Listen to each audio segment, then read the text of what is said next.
हरे कृष्णा। प्रिय दर्शकों, जया एकादशी के उपलक्ष्य में आज हम जया एकादशी व्रत कथा श्रवण करेंगे।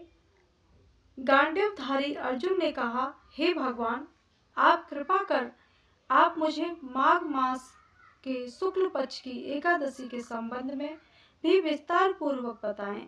शुक्ल पक्ष की एकादशी में किस देवता का पूजन करना चाहिए तथा इस एकादशी के व्रत की क्या कथा है, उसके करने से किस फल की प्राप्ति होती है।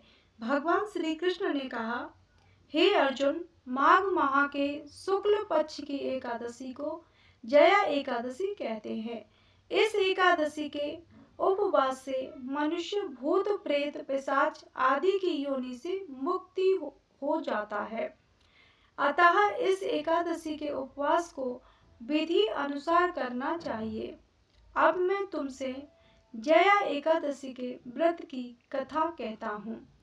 ध्यान पूर्वक श्रवण करो। एक बार देवताओं के राजा इंद्र नंदन वन में भ्रमण कर रहे थे। चारों ओर किसी उत्सव के समान वातावरण था।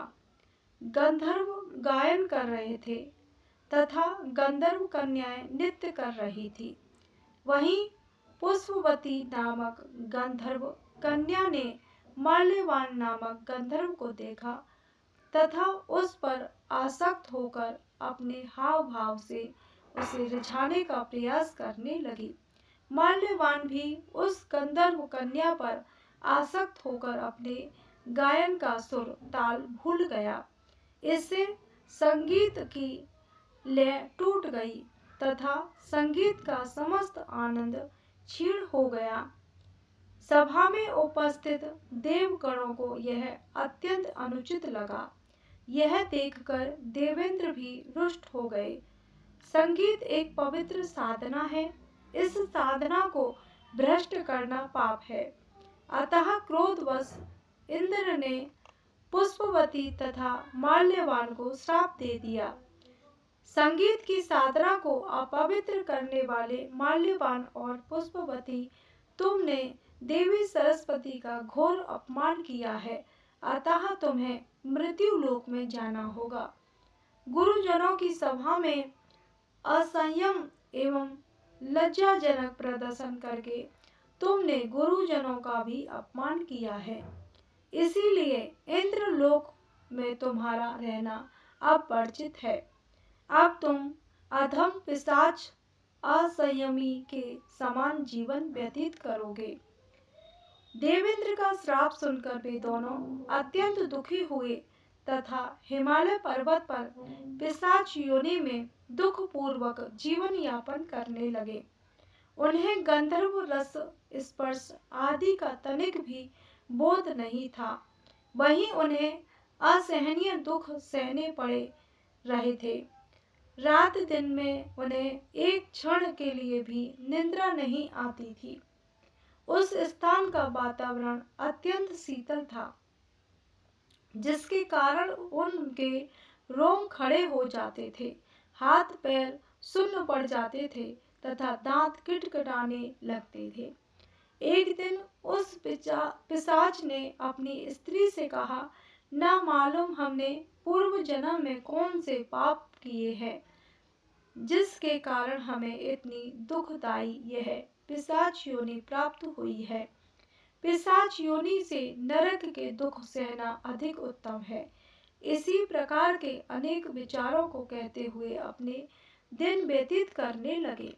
भगवान की कृपा से एक समय माघ के शुक्ल पक्ष की जया एकादशी के दिन इन दोनों ने कुछ भी भोजन नहीं किया था, ना ही कोई पाप कर्म किया।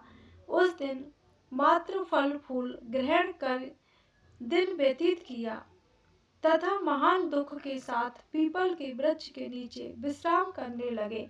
उस दिन सूर्य भगवान अस्त चल को जा रहे थे। वह रात्रि इन दोनों ने एक दूसरे से सटक कर बड़ी कठिनाई से व्यतीत की। दूसरे दिन प्राप्त काल होते ही प्रभु की कृपा से इनकी पिशाच योनि से मुक्ति हो गई तथा पुनः अपनी अत्यंत सुंदर अप्सरा एवं गंधर्व की देह धारण करके तथा सुंदर वस्त्रों एवं आभूषणों से अलंकृत होकर दोनों स्वर्ग लोक को चले गए। उस समय आकाश में देवगण तथा गंधर्व इनकी स्तुति करने लगे। नागलोक में जाकर इन दोनों ने देवेंद्र को दंडवत प्रणाम किया। देवेंद्र को भी उन्हें उनके वास्तविक रूप में देखकर महान विस्मय हुआ तथा उन्होंने पूछा, तुम्हें पिशाच योनि से किस प्रकार मुक्ति मिली, उसका संपूर्ण वृतांत मुझे बताओ। देवेंद्र की बात सुन माल्यवान ने कहा, हे देवताओं के राजा इंद्र, श्री हरि की कृपा तथा जया एकादशी के व्रत के पुण्य से हमें पिशाच योनि से मुक्ति प्राप्त हुई है। इंद्र ने कहा, हे माल्यवान, एकादशी व्रत करने से तथा भगवान श्री हरि की कृपा से तुम लोग पिशाच योनि को त्याग कर पवित्र हो गए हो, इसीलिए हमारे लिए भी वंदनीय हो, क्योंकि भगवान शिव तथा भगवान विष्णु के भक्त हम देवताओं के वंदन करने योग्य हैं, अतः आप दोनों धन्य हैं। अब आप प्रसन्नता पूर्वक देवलोक में निवास कर सकते हैं। हे अर्जुन, इस जया एकादशी के उपवास से कुयोनि से सहज ही मुक्ति मिल जाती है। जो मनुष्य इस एकादशी का व्रत कर लेता है, उसने मानो सभी तप यज्ञ दान कर लिए हैं। जो मनुष्य श्रद्धा पूर्वक जया एकादशी का व्रत करते हैं, वे अवश्य ही सहस्त्र वर्ष तक स्वर्ग में निवास करते हैं। कथा का सार है, सगित देवी सरस्वती का एक अलौकिक वरदान है। यह एक साधना है, एक विद्या है। इसमें पवित्रता आवश्यक है। उसमें भी जिस सभा में अपने से बड़े गुरुजन आदि उपस्थित हों, वहां प्राणी को संयम एवं मर्यादा का पालन करना चाहिए, ताकि गुरुजनों का अपमान न हो, उनका सम्मान बना रहे। गुरुजनों का अपमान करने वाला मनुष्य घोर नरक का भागी होता है। हरे कृष्णा। धन्यवाद।